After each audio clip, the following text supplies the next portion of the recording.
Hello. How are you? I'm doing pretty good. I sure wish I could share with you, though, how strange it is to push that button that says record and be so clueless. I mean, really clueless about what's going to be said. It's pretty strange. I think that's why I keep feeling like, well, this is just an experiment. We'll see what happens. Well, it's been coming out okay usually. So, here goes again. My friend the unicorn just spoke, and now it's me, the fish. Aren't I the neatest fish you ever saw? I tell you what, I just think I'm so beautiful. I really do. Okay, but what's to say? What's heart working on in there? Trying to deliver. I know it's working. I really feel it. Well, then, let me ask you this. Are any of you working with or trying out the scalar energy products you're seeing come available online? I am. I wasn't for a good while. It sounds interesting and everything, but it's another one of those things, you just can't test it. So it kind of makes you wonder. I mean, there are some tests that can be run. These pendants and wands and things, they emit negative ions, and that can be tested. But scalar energy is way more fascinating than that. I think that's just a side effect. Tesla was one of the first masterful ones working with this energy. I think it's what he used to create earthquakes and do different, pretty darn exciting things. But anyway, they say he was a very nervous sort, afraid of having his ideas stolen. There was so very much he never even wrote down. He didn't trust writing it. Okay, so he took all that with him when he crossed over. Short of reading the Akashic records, and we're not exactly ready for that as a society. Lord knows what we'd do if we got a hold of so much real truth as all that. We've already made quite a bit of a mess with the bits of truth we've managed to come upon. So let's not worry with Akasha. That'll hold.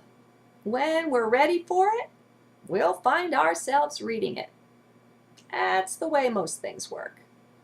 I like it that way.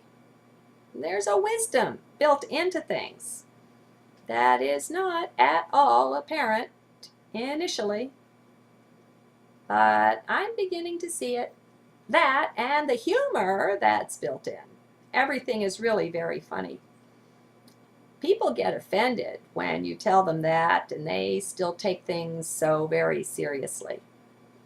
But so many of us now are taking those footsteps that take us away from identifying with mind, with thought, with body, with head, all that stuff. We're realizing more and more we're not that. And as we step back and away from those things, well, that's when all this other stuff, it starts to show up. It couldn't show up before. You see, our cup was overflowing. We were all full of ourselves. No room in there. No room in the inn. So it's not until we start emptying that the good stuff begins to show up and stick around for a while. Get to know us. We get to know it. It's really cool. I recommend it. But anyway, where am I going here? Oh, I was sharing the idea of scalar energy. there's a really neat website I discovered that's hosted by a really, really beautiful being. He's a fella from the British Isles. Now, I forget whether it's Ireland or I'm not sure exactly. And I'm not seeing, let me look under health. I might have put it under health, pardon me. And he is phenomenal. Okay, I'm not finding it. It's thehealinguniverse.org or something like that. Anyway, he gives an explanation of scalar energy that's hard to beat. He's a physicist, and he's also an engineer. And more than that, he's a being of great heart. I mean, really wonderful. And so, what he brings to the table is precious, is priceless. And he's got free videos there, a set of 3 that you can look at that help us to get an understanding of what scalar energy is and how it helps us. And it's often called 0-point energy. You might have heard it called that. And it all sounds pretty airy-fairy. Yeah, it's healinguniverse.com. Go there. You'll like that. It all sounds pretty airy-fairy initially, but just stick with your heart. I like it when the scientists get into these things and then they give us their take on it. That's what I like best. To me, that shows a good balance. I mean, it's all fine and everything to go wandering, tripping around the cosmos and the universe and visiting with the sun and all of this. That's wonderful, but it requires some balance. You know, you've got to be anchored as well.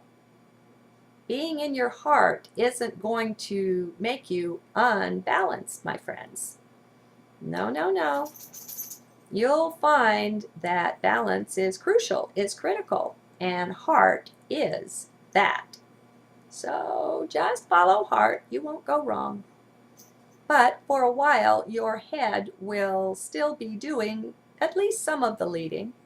That can't be helped. It's a transition period, you see. It's not like you're going to cut your head off or something. Not like you're going to go put it in the corner and just leave it there and never go pick it up and put it back on again. It just has to learn not to lead. And it's got a big ego problem initially. See, that's just what it is, how it works. And it's okay. There's nothing wrong with ego either. You just have to find your balance in the midst of all of this. And it's really good, too. The more of this stuff that we go through, we work our way through, the more useful we are in helping other folks. Then the light can use us because we have better understandings of things. We've been there and done that. See?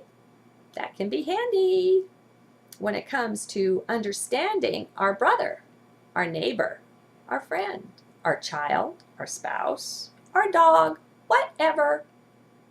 Even fishes like to be understood, I bet. Don't you think? Ants and bugs and birds and bees. Even a blade of grass. Come on. Everything's conscious. Everything has consciousness, has its own self-awareness. We've just closed ourselves off from that. Mind thinks it's foolish. Mind doesn't get it. See, so as long as mind is in charge, you're not likely to tune into these things. Had a conversation with a cricket lately? Well, why not? I tried it with hummingbirds, but they move around too much. It helps if something will just sit still for you. Had a really great conversation with a praying mantis the other day. It was thinking about being afraid, but it stuck around. It was really neat. Yeah. And the deer, too, when they show up in the yard and they see me at the door there, they usually don't just run away. They'll stand there. Yeah, we'll converse for a while. It's kind of neat. It's a feeling thing, mostly. I mean, I don't know. Maybe you know and I don't. Maybe that's it. Ha! I need to learn from you, too. Crickets and deers and such, they're nice.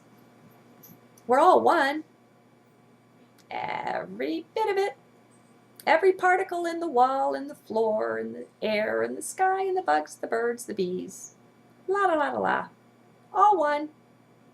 Well, that means you are that. Did you know that? And if you are that, that means you can go and experience life from that perspective. You can go try it on, because that's you. That's me. That's the one. That's the allness of things. Yeah, check it out. Love you. Bye-bye.